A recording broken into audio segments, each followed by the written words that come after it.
Hi, I'm John O'Donnell. I'm the Water Programs Manager at Heartlands Conservancy, and I'm here to talk to you guys today about rain gardens and the benefits they have with regards to non-point source pollution.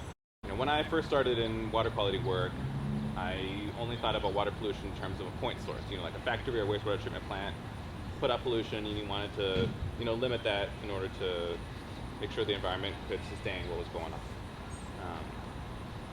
In the 80s, they started talking more about non-point source pollution. So in 87, they updated the Clean Water Act to make sure that non-point source pollution like stormwater runoff and agricultural runoff was something that was measured and looked after and kept track of, so that people didn't go over these limits and didn't pollute waterways, that they realized were getting polluted from all the stormwater runoff that nobody was really keeping track of before. So right now, these days, we look a lot at things called sediment pollution and nutrient pollution.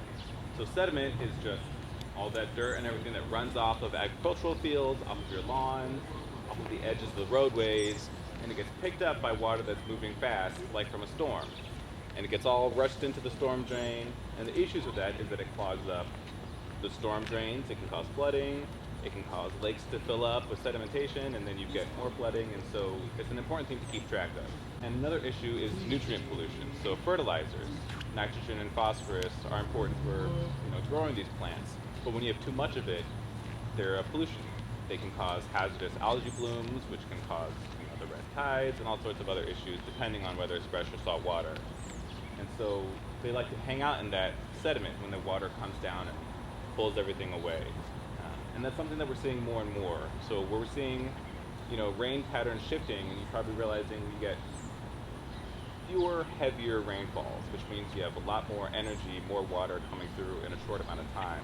So our goal is to stop all that sediment getting into these things, getting into the Mississippi River.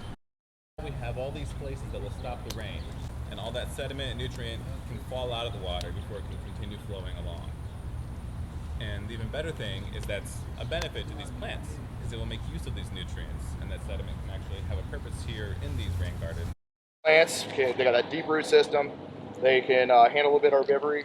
And the other thing that I would like to highlight is the fact that they're all perennial plants.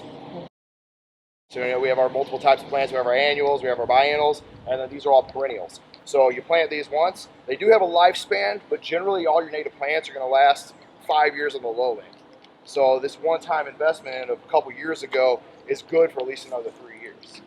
When you have a nice, healthy bed like this going on, what you're going to end up having is you're going to have these plants are going to self-seed.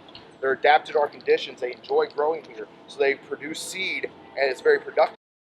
Well, if there's a spot in your yard that after a big rain, you notice that it just holds water a little bit longer, that'd be another opportunity to add in a rain garden to help kind of soak in that water. And maybe you can pull all the water off the rest of the yard except for that one little area. Another thing is during our large rain events, especially if you have a sloped property like this, you can just go out in that rain, enjoy it a little bit, jump in some puddles like a kid, and just watch how the water flows across your property. Oh, y'all, we topped out. It's full. Oh my gosh, how exciting.